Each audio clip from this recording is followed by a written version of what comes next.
Gracias, Padre. Vengamos con como siempre, una actitud de gratitud. Hoy voy a leer unos escritos del señor Stephen Jones. Y se trata, el primer capítulo, son dos capítulos, voy a leer el primero, a ver qué tan largo se nos va. Se titula El libre albedrío versus la soberanía de Dios. La pregunta del libre albedrío. Yo creo que este folleto le va a dar de ayuda en entender la soberanía de Dios y la pregunta del libre y la pregunta entera del libre albedrío. Cada cristiano que cree que Dios es soberano, cada cristiano parece creer que Dios es soberano en el universo. Pero por otro lado, la teología del hombre también parece que niega esta soberanía de Dios cuando le cuestionamos en los detalles. Dios es soberano, nos dicen, pero por alguna razón Dios ha escogido abandonar su soberanía o su control sobre su creación, en orden para dar al hombre un libre albedrío. Además, para complicar el asunto, muchos creen que uno de los ángeles superiores de Dios decidió, por su propio libre albedrío, por supuesto, intentar derrocar a Dios. Este Lucifer o diablo, de acuerdo al punto de vista comúnmente sostenido, fue también dotado con un libre albedrío, y él convenció a otros ángeles quienes estaban celosos de o enfadados con Dios por razones confusas para unirse a la rebelión. El fondo de esto es que es comúnmente creído que los dos, hombres y ángeles, tienen un libre albedrío y pueden pecar o no pecar por su propia decisión.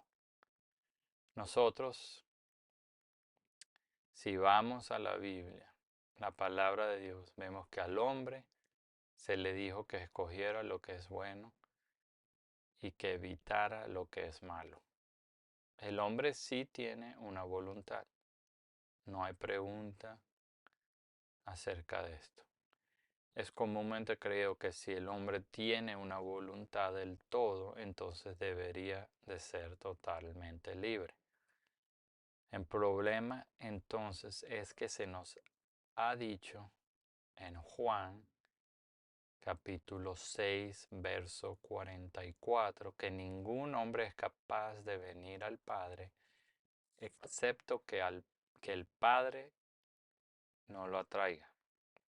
La palabra en el griego original es helkuo, quiere decir arrastrar, y es traducida en la Reina Valera como trajera.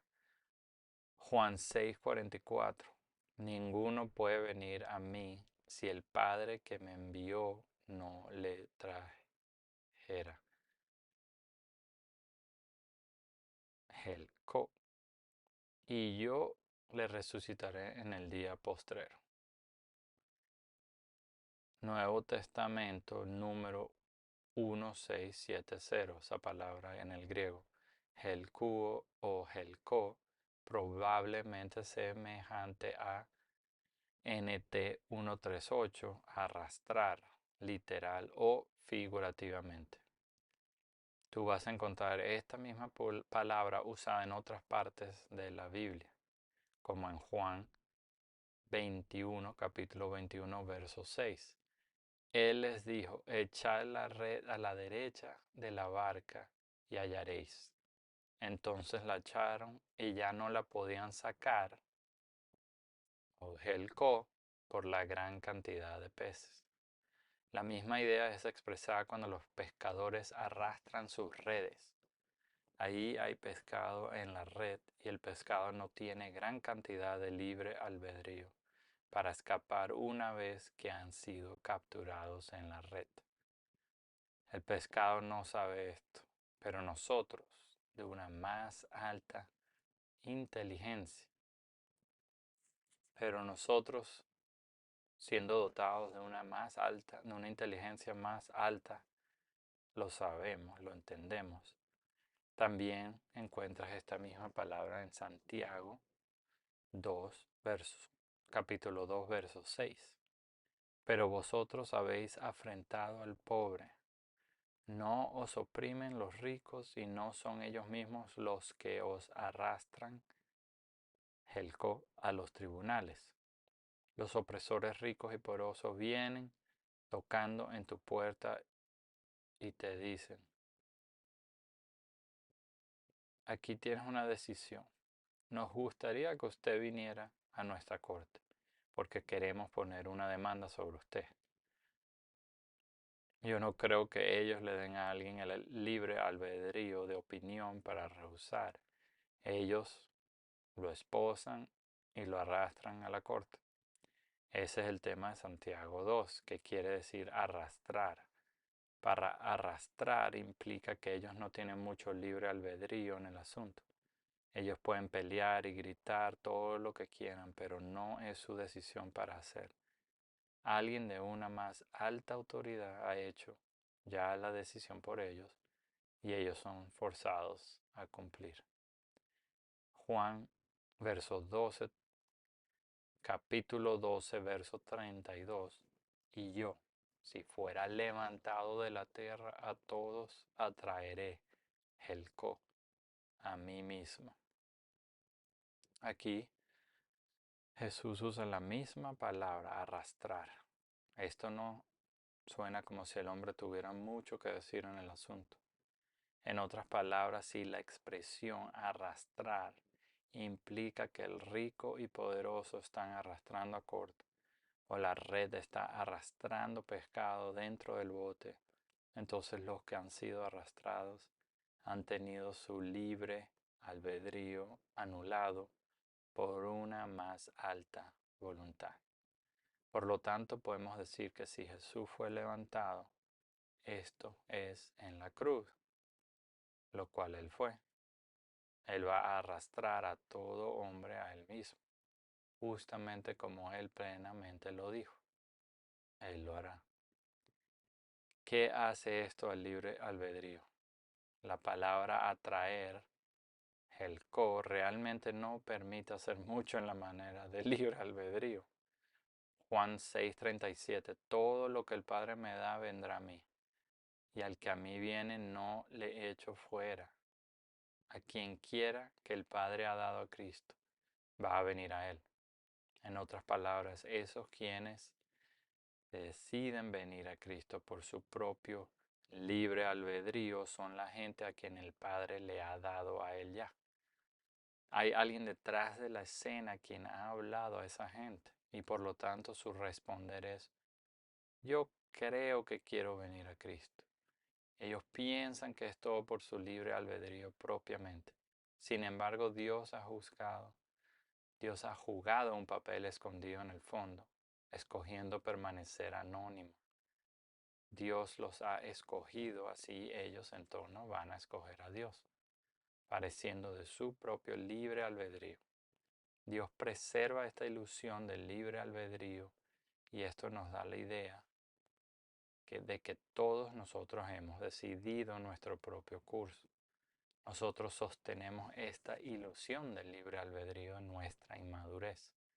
Una vez que empezamos a entender quién es Dios y veamos su soberanía y su gloria y entendamos que Él verdaderamente es el soberano del universo, entonces vamos a empezar a ver que nuestra voluntad es meramente un responder de su voluntad. Mientras más vengamos conociéndolo a Él, lo más soberano Él parece llegar a ser y lo menos libre nuestro albedrío parece. Así la pregunta llega a ser, ¿por qué el hombre siente la necesidad de cuestionar la soberanía de Dios? y establecer la idea de su propio libre albedrío. ¿Qué es lo que hay detrás de esta necesidad para cuestionar la soberanía de Dios? ¿Cuál es el motivo detrás de esto que hace muy fuerte a la gente sentir absolutamente obligada a mantener libre albedrío y sin que su universo entero se haga pedazos? Hay tres motivos básicos para el mantenimiento del libre albedrío entre el hombre. El primer elemento es el orgullo humano y la necesidad del hombre de hacer algo en sí mismo en orden para ser salvo. El hombre quiere que Dios piense que él, el hombre, ha venido a él de su propia iniciativa para que Dios esté contento con la decisión del hombre. En otras palabras, yo tengo algo de participación en mi salvación. Esto es un esfuerzo cooperativo entre Dios y yo. Dios no puede hacer nada sin mí, tal como no puedo hacer nada sin Dios. Nosotros escuchamos mucho acerca de este esfuerzo cooperativo. Y yo, bueno, estoy de acuerdo que en un nivel parece que necesitamos cooperar con Dios, al menos en apariencia. Y no tengo un problema real con eso.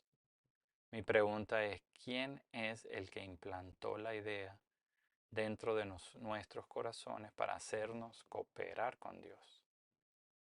El segundo elemento detrás de la idea del libre albedrío es que nuestra vieja vida adánica, la misma sigue estando bastante viva.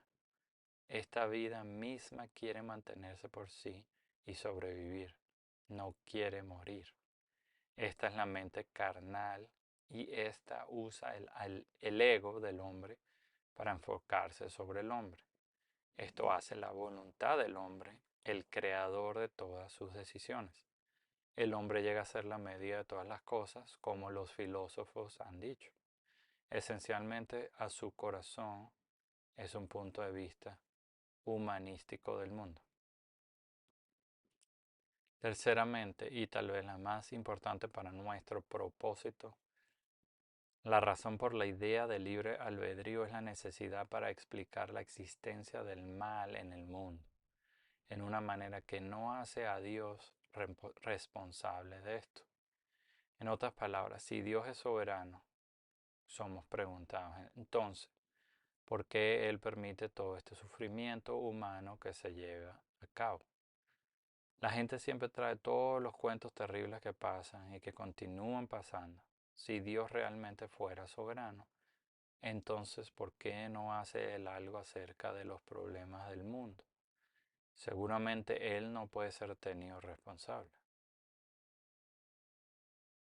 Teólogos y filósofos cristianos han propuesto dos soluciones opositoras a esta tercera pregunta. Un grupo dicen que ellos realmente no entienden el propósito de Dios para el mal, pero ellos saben que Dios va a trabajar todas las cosas para el bien.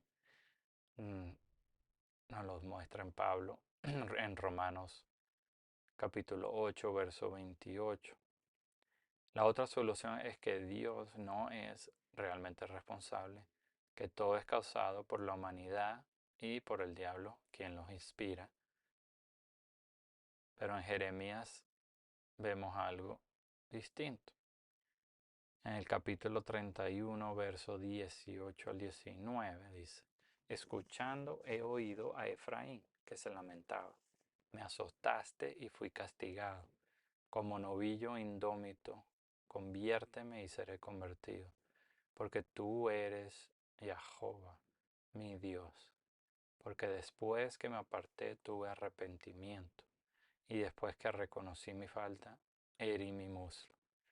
Me avergoncé y me confundí, porque llevé la afrenta de mi juventud.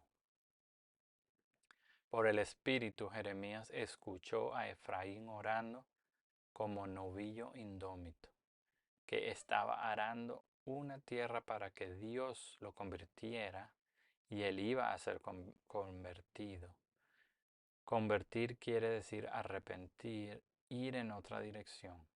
En otras palabras, el agricultor es el responsable de convertir al novillo en la dirección correcta como se esté arando el campo. El problema es que este novillo particular es la tribu de Efraín o la nación de Israel en general, y ellos no estaban acostumbrados a ser obedientes a Dios, el agricultor. Efraín continúa diciendo que después de que Dios lo convierta, él se convertirá o se arrepentirá. El pasaje no dice que Efraín se arrepintió y después Dios lo convirtió, como si Dios hubiera reaccionado a su novillo. Dios está claramente mostrando ser como las riendas, por así decirlo. Él es el único en control del novillo. Así Jeremías está mostrando que Dios tiene que iniciar todo. De otra manera no sería llevado a cabo. Nadie de nosotros sería salvo al menos que Dios lo hubiera iniciado primero. Ningún hombre puede venir al Padre a excepción que el Padre lo arrastrase. Si Dios ha ordenado algún evento desde el principio, llamado predestinación, si quieres mencionar la palabra P. Si Él ha determinado algo y lo ha ordenado, entonces esto va a pasar. Pero parecerá como si lo hiciéramos todo por nosotros mismos. Jeremías 17, verso 14. Sáname, oh Jehová, y seré sano. Sálvame y seré salvo, porque tú eres mi alabanza. Otra vez, ¿quién es la causa y cuál es el efecto? La carne del hombre no puede iniciar alguna cosa buena. En mi carne no hay cosa buena. Santiago capítulo 1, verso 17 dice, toda buena dádiva y todo don perfecto desciende de lo alto. Uno de los más grandes dones que Dios puede darnos es el don del arrepentimiento. En Romanos capítulo 2, verso 4 dice que su benignidad te guía al arrepentimiento. Si Dios nos guía al arrepentimiento y empieza a arrastrarnos al Padre, entonces deberíamos de parar de estar tomando crédito por nuestro arrepentimiento y empezar a alabar y agradar a Dios por darnos esta buena dádiva y don perfecto. Si Dios no nos convierte, ¿qué es lo que nos causa para responder por convertirnos a Él? Simplemente no nos convertiríamos a Él. Así, entre esta realidad y la palabra arrastrar, podemos preguntar, ¿es esto realmente libre albedrío? Al hombre siempre le gustará tomar crédito por su arrepentimiento hacia Dios, su aceptación de Cristo Jesús como su Salvador, como si su salvación está basada sobre su propio libre albedrío de decidir. Para muchos teólogos, esta es la única cosa que da a la salvación cualquier legitimidad. Ellos creen que si Dios ejercita su voluntad o interfiere en alguna manera con la decisión del hombre para venir a Dios, entonces de algún modo esto va en contra de la naturaleza de Dios. En Juan capítulo 1, versos 11-12, del 11 al 12, más a todos los que le recibieron, a los que creen en su nombre, les dio potestad de ser hechos hijos de Dios. Hasta este punto suena como si el hombre tuviera libre albedrío, pero entonces Juan dice en el verso 13, los cuales no son engendrados de sangre, ni de voluntad de carne, ni de voluntad de varón, sino de Dios. Esto no es la voluntad de la carne, esto no es la voluntad de varón, esto no es linaje de sangre, esto es solo hecho por la voluntad de Dios. De todos los escritorios de los evangelios, Juan hace el caso más claro de la soberanía de Dios. ¿Estaba Juan inconsciente del debate sobre el libre albedrío? No, porque este asunto estaba en debate precisamente tan furiosamente en sus días como está ahora en los nuestros. Había tres escuelas judíacas de enseñanza en esos días. Los esenios, que creían que Dios era totalmente soberano, los saduceos, que creían que el hombre tenía libre albedrío total, y los fariseos que estaban en el medio y creían que Dios ayuda a la gente a hacer bien. Estas mismas escuelas de enseñanza han venido hasta nosotros hoy en día.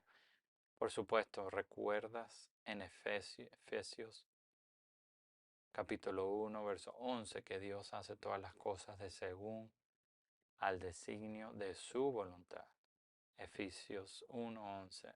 En él asimismo tuvimos herencia, habiendo sido predestinados conforme al propósito del que hace todas las cosas según el designio de su voluntad. Para absolver a Dios de cualquier responsabilidad por el mal en el mundo, muchos teólogos cristianos hoy sienten la necesidad de tomar hacia atrás la mayoría de la soberanía de Dios.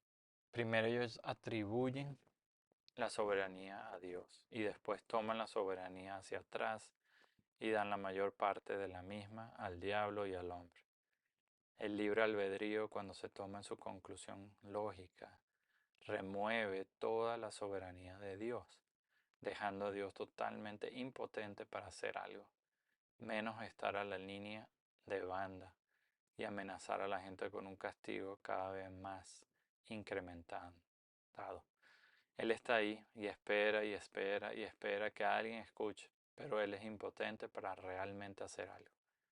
Poco de asombrarse entonces que muchos cristianos viven en miedo al diablo, en vez de que por fe en Dios. Mientras ellos expresan fe en Dios con sus labios, se van a casa creyendo que Dios está en seria necesidad de ayuda para llevar a cabo sus metas en la tierra. Yo pienso que la mayoría de la gente está de acuerdo de que Dios no tiene que hacerlo de esta manera, si Él así lo había escogido en el principio. Pero la mayoría de ellos dicen que Dios lo hizo de esta manera porque, por alguna razón misteriosa, no explicada en la Biblia, Él tiene que preservar el libre albedrío del hombre. Algunas llegan inclusive a insistir que Dios tiene que preservar el libre albedrío de los ángeles también. Recuerda, se nos enseña a menudo de que el diablo pecó por su propio libre albedrío. Para mí esto es interesante, de que Dios tenga que estar en la línea de banda, retorciéndose las manos, esperando que la gente se convierta a Él. Él está ahí en desesperanza cuando las cosas no van a su manera. Pero el diablo no tiene tales restricciones. El diablo me hizo hacerlo, porque ellos dicen, no es un caballero, pero Dios es. Dios puso las reglas limitándose Él mismo y su propia voluntad en los asuntos del hombre. Así Él no puede hacer nada acerca de nuestras decisiones. Sin embargo, el diablo tiene libre albedrío, dicen ellos, aun si Dios no lo tiene. El diablo no ha puesto alguna regla por él mismo. Aún Él es libre de imponer su voluntad sobre todos. Cuando el Espíritu de Dios habita en tu cuerpo, tú sigues pecando en tu propio libre albedrío, ¿verdad? Pero cuando el diablo habita en tu cuerpo y tú sigues pecando, entonces tú no tienes libre albedrío. El diablo te hizo hacerlo. ¿Por qué es esto? Si se nos ha dicho que el diablo puede predominar sobre tu libre albedrío, pero entonces Dios no puede. ¿No es esto interesante? ¿Es esto algún asombro que en el final el diablo gane por lo menos 99% de la humanidad? ¿Quién es realmente soberano aquí en la tierra? ¿El diablo ha tomado soberanía y Dios ha renunciado? Ese es el tipo de Dios que servimos. ¿Cuándo te detienes y piensas acerca de esto? En dejar intacto el libre albedrío en el hombre. Crea una muy espantosa situación en el mundo. Porque si Dios está al margen y no puede predominar el libre albedrío del hombre, entonces ¿cómo puede Dios profetizar algo? Hay libros donde quiera hoy que aún acuerdan con esa premisa. Ellos dicen, eso es verdad, aún Dios no sabe lo que va a pasar todavía, porque el hombre no ha decidido. y el diablo no ha decidido. Todo esto es un asunto de táctica y Dios no tiene control sobre la situación. Deberíamos preguntarnos a nosotros mismos, ¿cuánto libre albedrío tiene el apóstol Pablo cuando él fue convertido? Una luz vino y lo tumbó en su espalda. La luz resplandeció en sus ojos y una voz del cielo le habló. Ponte a ti mismo en sus zapatos. Hubieras podido decir no. Pablo se llamó a sí mismo el principal de los pecadores en 1 Timoteo capítulo 1 verso 15.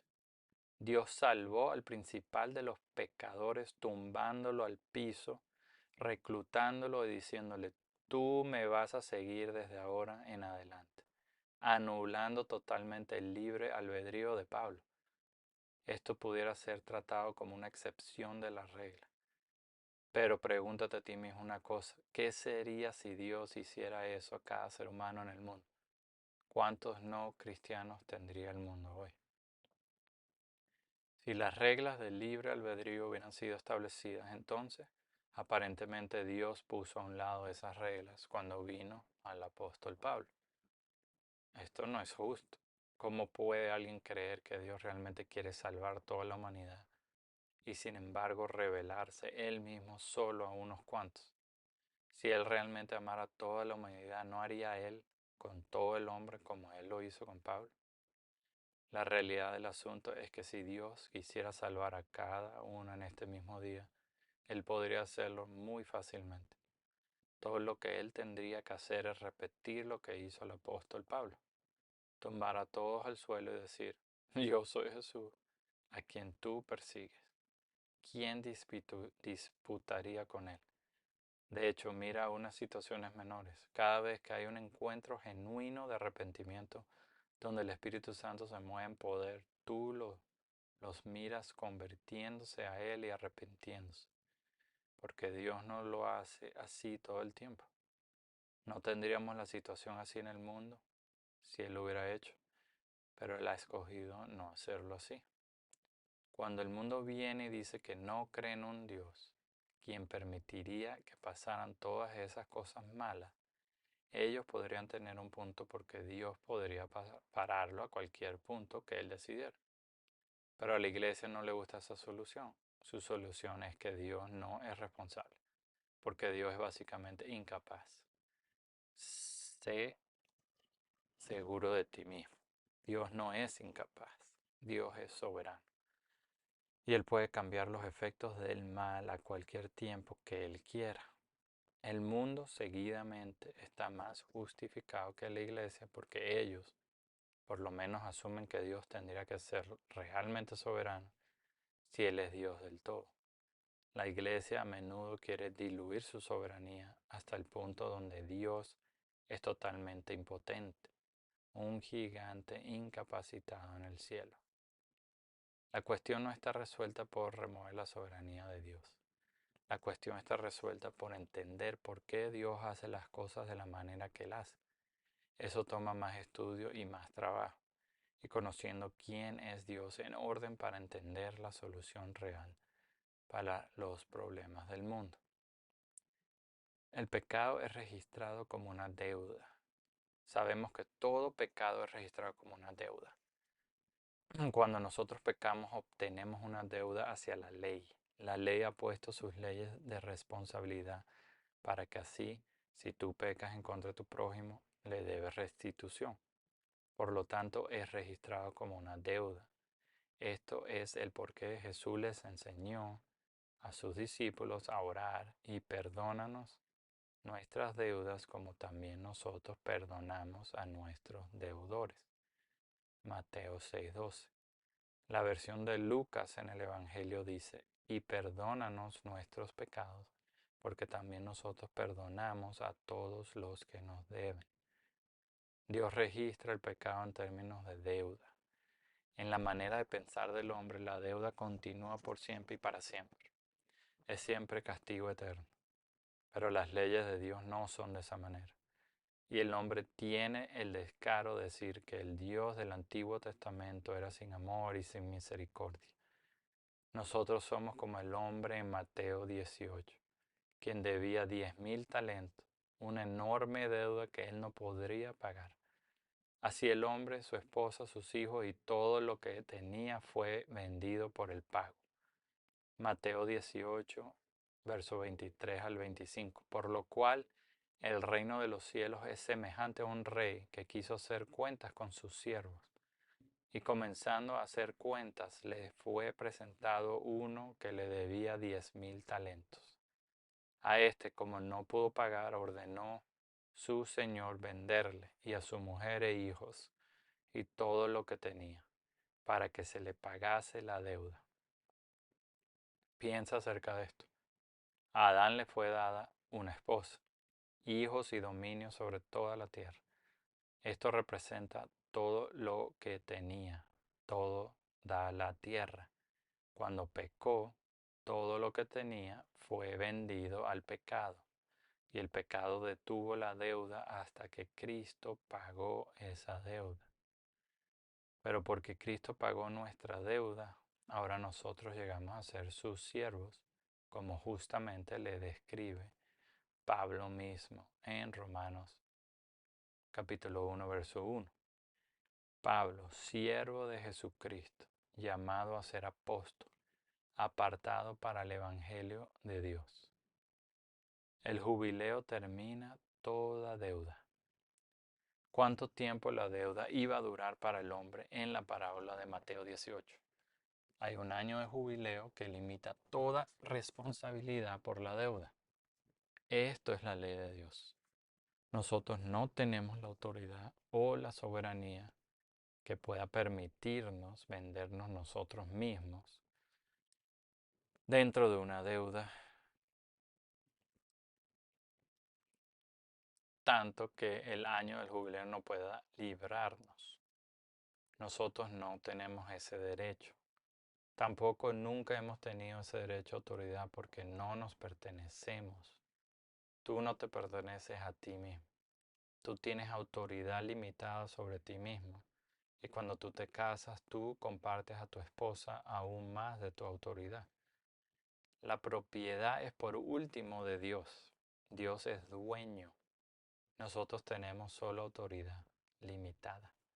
Cuando hablamos acerca de propiedad, tal como cuando decimos que somos dueños de una tierra o dueños de nuestra casa, tenemos que reconocer que ante los ojos de Dios, nosotros realmente no somos dueños de la propiedad. Dios es dueño de toda la tierra. Levítico 25:23. Nosotros tenemos autoridad sobre ella que siempre es limitada por la soberanía de Dios y por sus leyes. Dios tiene leyes que limitan nuestra responsabilidad por la deuda. Cuando nosotros vamos dentro de una deuda, hay un tiempo en el cual se paga la deuda. Pero hay un año de jubileo que limita la responsabilidad por toda la deuda. Esto es llevado a cabo por la soberanía de Dios. Esto es un confort para mí, el saber que cuando todo lo malo que está pasando en el mundo, toda esta deuda de pecado que ha sido incurrida por tanta gente, esto no hace diferencia si ellos deben $1 trillón o $6. El jubileo puede con todo eso. No hay cantidad de deuda donde la ley del jubileo no aplique hacia nosotros a la larga. El jubileo cancelará una deuda de $6 y una deuda de $1 trillón, completamente igual con un trazo de la pluma. Esto es llamado la ley de Dios, y su ley es muy misericordiosa. Así sacamos la cuestión. ¿Pudiera Dios salvar cada hombre por el mismo método por el cual salvó a Pablo? ¿O fueron puestas las reglas del libre albedrío a un lado en el caso de Pablo? ¿Recibió Pablo tratamiento preferencial? Si Dios demostró su habilidad para convertir al principal de los pecadores y le causó que se arrepintiera, ¿por qué no lo hace más seguido? Entonces, si Dios no ejercita su soberanía y salva a cada uno ahora como le hizo con Pablo. ¿Quién es responsable por las almas perdidas? Y ahí terminamos el capítulo 1 de 2. ¿Cuánto tiempo fue? Fue larguito, 35 minutos. Bueno, volveremos con el segundo capítulo. Muchas bendiciones. Se les quiere. Bendiciones de nuestro Padre Todopoderoso.